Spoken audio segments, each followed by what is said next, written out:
I've got a message for President Snow. This is Rebel Underground. Stand by for signal. Repeat. This is a pirate transmission from District 13 with a message.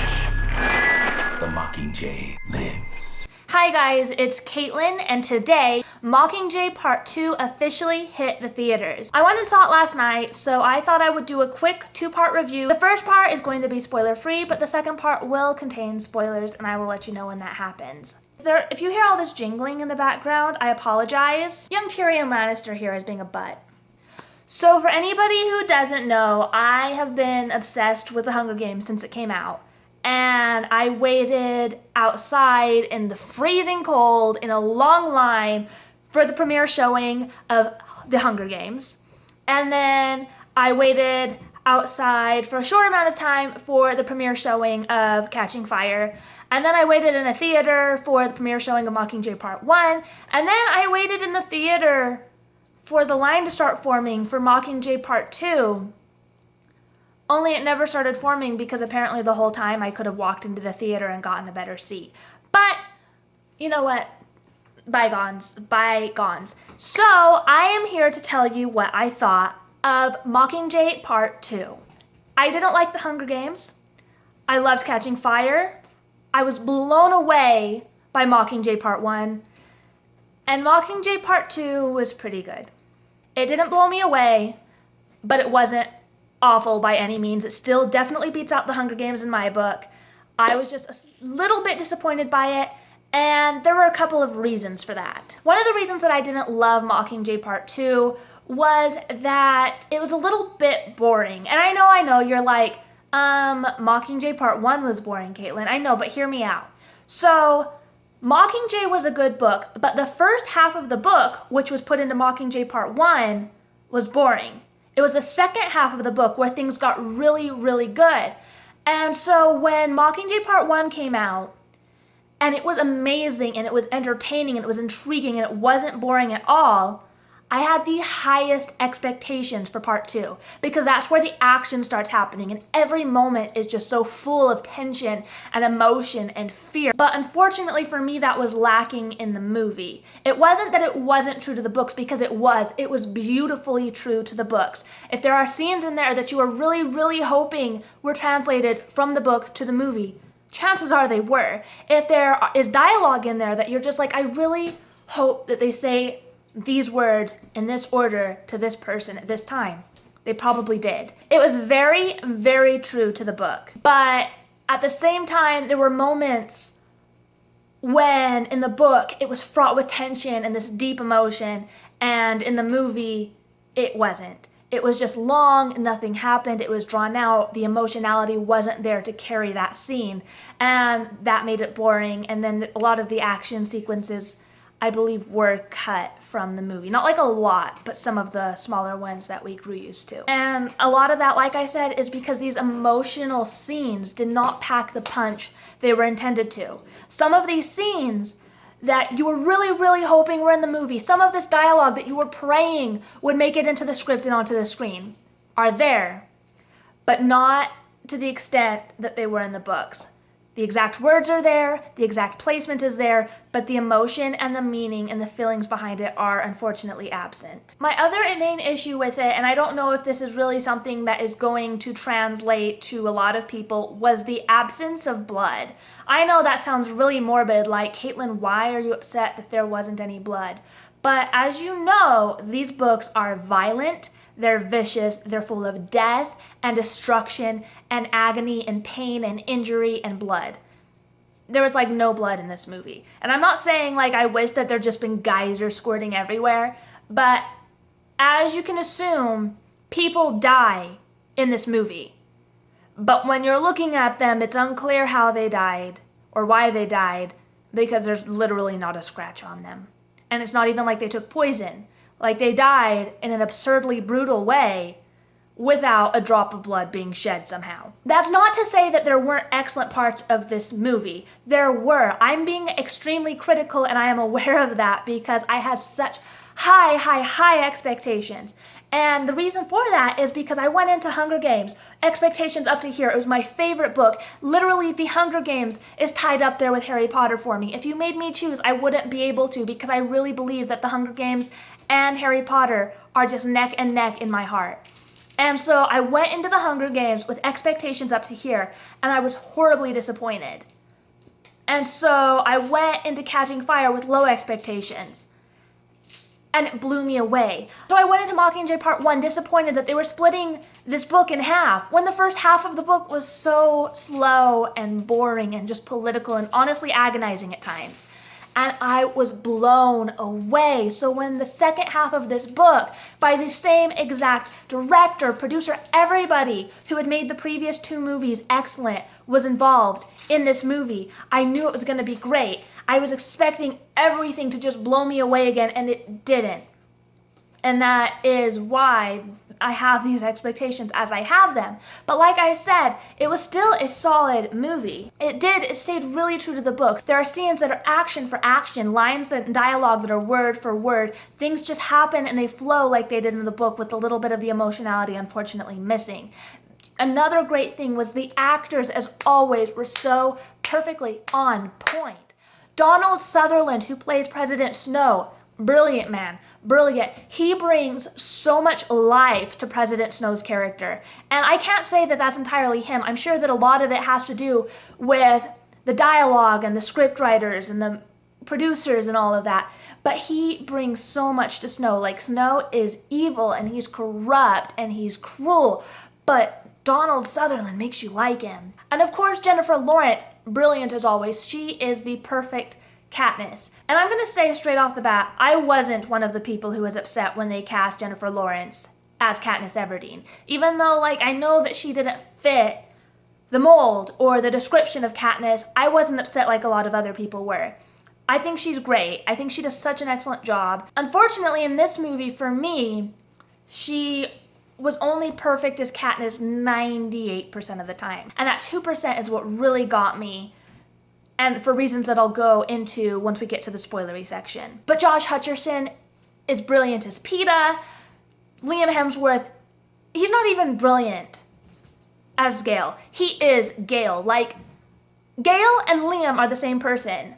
So I'm not even going to refer to him or to Finnick. Like Gale and Finnick are just Gale and Finnick. I don't care who the actors are because it doesn't matter, because those aren't actors. That's Gale and Finnick. They just happen to be in the movie. All of this is happening in real life to them. And then Jennifer Lawrence is playing Katniss, but those two are who they are. That's all. And then Natalie Dormer, as always, brilliant, just so lovable. I love her in everything I've ever seen her in. This movie was really well done. It was. The script was good. The special effects were on point. The costumes were brilliant and inventive and creative. So if you haven't watched Mockingjay Part 2, I definitely recommend that you do. Go watch it, make your own opinions about it. Don't let me discourage you from watching it, because just because it wasn't the best movie so far for me doesn't mean it wasn't great. It might be your favorite. I've heard so many people say that it's their favorite movie in the franchise. So I would definitely, like I said, recommend that you go see it before you make your own opinion. Just don't go into it expecting it to be the best movie, and then you will be blown away. That is all I have for the spoiler-free section, so go ahead and stop watching this video, go watch the movie, and come back and watch me later. If you've already seen the movie, go ahead and stick around because we're going into the spoilers now. The Mockingjay lives. So I'm just gonna go ahead and start here with the cons, and then I'm going to go to the pros, because I always end my videos on negative notes, and I think that I should probably start trying to be positive for 45 seconds. So starting off with the things that I specifically didn't like in Mockingjay Part 2, kind of in the order in which they appeared in the film, I have to start, get out of here, with the lack of character development and inclusion in this film. It's not just oh, well, certain characters weren't ever in here. In the book, Katniss went to school with a girl named Deli, and so they send Deli in to talk with Peeta and try to convince him that Katniss isn't that bad. In this movie, they didn't even have Deli, which was fine. That's not what bothered me. What bothered me were things such as Johanna was in there twice. Johanna was in there for 27 seconds. And she should have been in there longer. Jenna Malone is brilliant. She's so talented. She brings Johanna to life. And we didn't get any of the growing development of relationship between Katniss and Johanna. We didn't get them becoming friends. We didn't get even half as much of Johanna's battle with addiction and depression and how hard she fought to try to be able to go into the Capitol and to fight back against the government. And that was something that really should have been in there instead of just two pointless scenes where Johanna walks in and just messes with Katniss's shit and steals her morphone, and where Johanna tells Katniss how to sneak into the Capitol to exact her revenge on Snow. Speaking of morphone, throughout the movies, Prim is never developed at all. I mean, we know that she's Katniss's little sister and that Katniss is supposedly close with her, but we don't care about Prim in the movies. All we know is that she's this driving force behind Katniss. And that's another thing it doesn't do well in the movie, is it doesn't explore how amazing she is. It doesn't talk about how Prim figured out a way to use the morphone to counteract the Tracker Jacker venom to help heal and to help rehabilitate Peeta, and to try to help reassociate the painful memories that the Capitol instilled in him about Katniss. And I really wish it would have, because on top of that, we don't get the development of Peeta. We don't understand that Peeta is only a danger to Katniss. He can be with Prim and be fine. He can be with Katniss's mom and be fine. He can be with Gale and be fine. He can be with President Coin and be fine. He can be with anybody and be fine. It's just Katniss who's a problem. And we don't get the rehabilitation and the fact that he baked Annie and Finnick's wedding cake, and that was his way of trying to rehabilitate and heal and contribute something positive to the world. And I wish we had, because we don't understand just the level of pain and turmoil and how hard Peeta is working to try and overcome what has happened to him and what has been done to him by the Capitol. And then on top of that, it also doesn't work to develop the Katniss and Peeta interactions. Like, we have two incidences. Peeta tries to choke Katniss, and then Peeta says mean things to Katniss one time, and then Katniss hates him. She's like, he's a mutt. I have no problem putting him down. That's not Peeta anymore. And it's like, he's been mean to you twice. Like, I mean, he was really mean, but you've been really mean to him for like 3 years. Come on, Katniss, like, what is this? And it's just really abrupt how it happens, because it's just like, I want to protect Peeta. I hate Peeta. I want to put him down myself. I love Peeta. And there's no build to either of these. There's no, okay, I've been trying and trying. In the books, it does such an excellent job of little things and big things keep happening, and then she starts to grow this resentment that she knows is selfish. Her main anger with him is that he used to think that she was all these wonderful things that she wasn't, and now he sees the truth about her and it infuriates her and it hurts her, and that's part of it. And she knows that she's being stupid and she knows that she's being selfish, but it's still how she feels, and it doesn't manifest in the movie. In the movie, you don't even know. It's just like, why is she suddenly hating him? You don't understand. It doesn't develop it. And then when it switches back to, I'm protecting Peeta, I care so much about Peeta, it doesn't explain that either. And then there are scenes with Katniss and Peeta where it's just like, he's sleeping, and then she goes on to guard duty and he immediately just opens his eyes and starts talking to her. And in the book it explains it better, and in the movie it explains it later that Peeta actually isn't sleeping at all. But if it had at least, in my opinion, manifested in a way that it was like he was awake, and it was like this really fraught, tense, emotional silence, like this awkward silence until he like got up the nerve to speak to her. That would have been so much better for me, because as it is, we don't understand all that's going on in Peeta's head. We don't understand how badly he's suffering, how badly he's hurting, and it really, really should have been explained and expressed far better, in my opinion. And that has to do with the boringness of some of these scenes, is because it's these scenes with Peeta. It felt like Peeta wasn't even in the movie half the time, because even when he was there, you weren't getting the tight emotion and Katniss's focus on him that you got from the books. It's just kind of like he was in the background, unless he was talking awkwardly to her or trying to kill her. And there was never like these moments of, who is she going to choose, Gale or Peeta? You don't get those moments, and that's so frustrating and so sad, because that was what made that book so powerful. Now, I'm changing the subject a little bit. Let's just kind of go back to how certain things I don't think were executed well. Among them, the deaths and the destruction. There were these scenes with these characters we loved or we liked where they die. And we don't get that.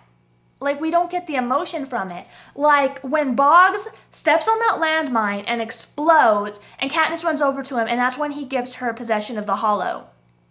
It looked like he stepped on a landmine, blew his legs off.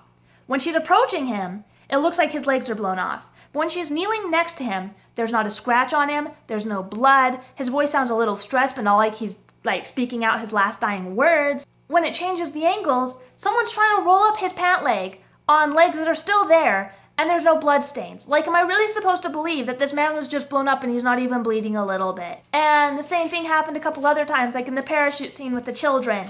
Are we really supposed to believe that people got blown up and there aren't any, random legs or guts or blood splattered everywhere? There's, one scene with blood in it, and it's Coin.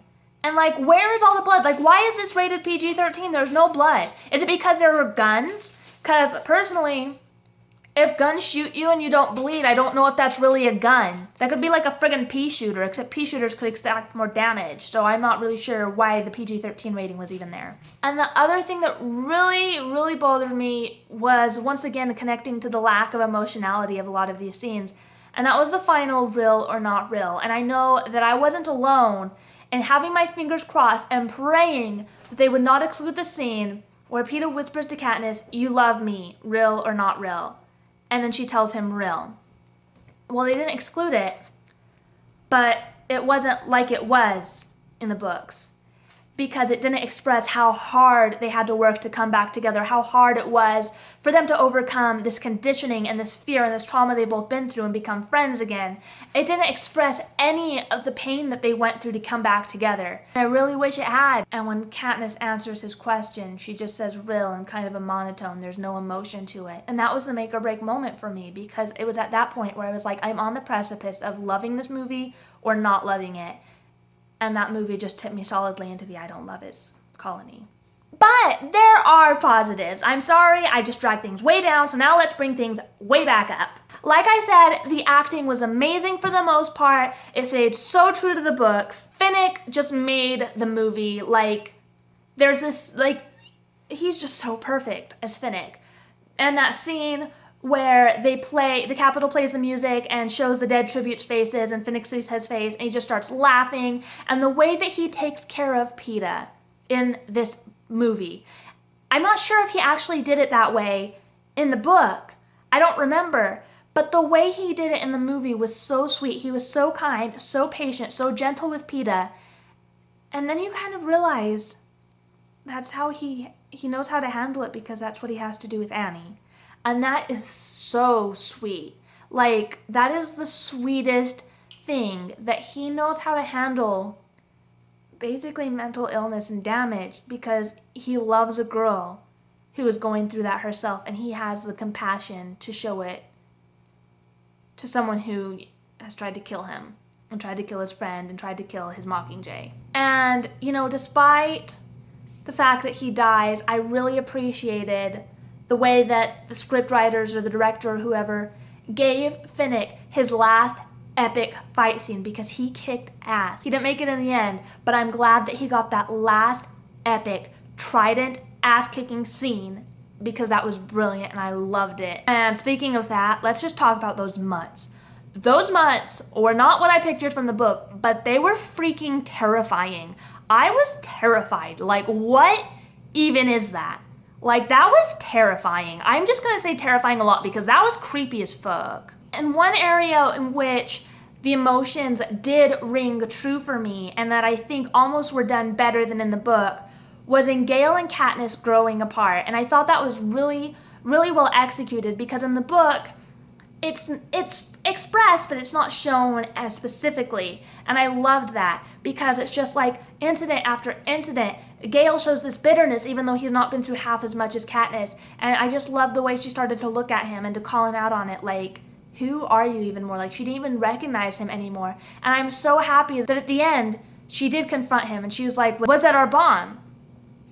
And he admitted, I don't know, it might have been. And I know that first off, anybody who hadn't read the books wouldn't have got that if he hadn't said that. And secondly, like, I just loved that they made that the straw that broke the camel's back and pushed him solidly out. Just in time for Coin's death, which I don't know about you, but that was exactly how I pictured it. That was exactly how I pictured it. Although I admit that originally I pictured all three of them up on this dais, but once I figured out where they were, I just had it in my head and it was perfect. From the way that she was just up there so proud of herself, and that it had already expressed that she was just another President Snow. She had already shown that she was going to be a dictator. She voted to have a symbolic Hunger Games with the capital children. She set herself up as interim president. She was the one who said, this could last an extended period of time. I haven't decided. It just depends on when I think that the people are rational enough to make this decision. She was the one who set herself up for death even after she dropped those parachutes. And I loved that. And I loved that it all clicked with Katniss at that last moment. That Coin was not expecting it. And I loved the way she fell, and the blood, and the way that Snow laughed and started choking on his own blood and was just attacked by the masses, and how Peeta stopped Katniss, although I kind of wish that he had done it more dramatically like he did in the book, where he got there just in time so she bit his hand instead of the Nightlock Bell. But the point is, it was well done. I was satisfied with that scene. I was so excited.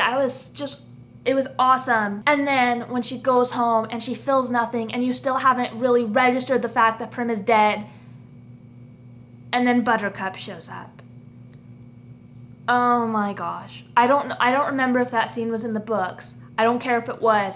That scene ripped out my heart. That scene was also another scene that made the freaking movie. Like, I'm trying not to cry right now because it was so good. The way she reacted to that cat, and the way the cat just stood there, and the way that cat looked finally like he was supposed to look the whole time. And then, like, when she finally broke down instead of just holding it all in like she'd been doing. And then when she became friends with the cat and she would like pet him and carry him around. I know that in the book he never really liked Katniss, but I really appreciate that in the movie they made them have this relationship that only came together because of Prim. And at the end of the movie, the epilogue, where they have two kids, there were some things I didn't like about it, admittedly. But watching Josh Hutcherson's Peeta interact with that little kid out in the meadow made me so happy. And by the end of the movie, it just left me feeling so happy and so full of hope. And I think that was what makes, like, see, I'm glad I talked about the pros after the cons, because this is so happy. Like, that movie just made me happy in the end. After all that happened, after all that Katniss went through, even though it was a little cheesy and I wasn't the hugest fan of it, it left me with a smile on my face. Thank you guys so much for watching my video. I hope you enjoyed it. Go ahead and hit like, hit subscribe, comment down below. Let me know if you watched this movie, what you thought of it. I'm probably going to go see it again soon if possible, because I think that if I go into it without my expectations set like at star level, I'll definitely enjoy it more. As it is, like I said, it wasn't awful. I'd give it a solid grade of a B. And I'm definitely going to be adding this to my collection. Thanks so much for watching again. Talk to you guys later. Bye. Are you coming to the tree? They strung up a man, they say, who murdered 3. Strange things that happen here, no stranger would it be if we met at The second part does contain spoilers, but I will... What are you doing? Spoilers, so I will... Stop! Stupid cat. What the fuck did you just do?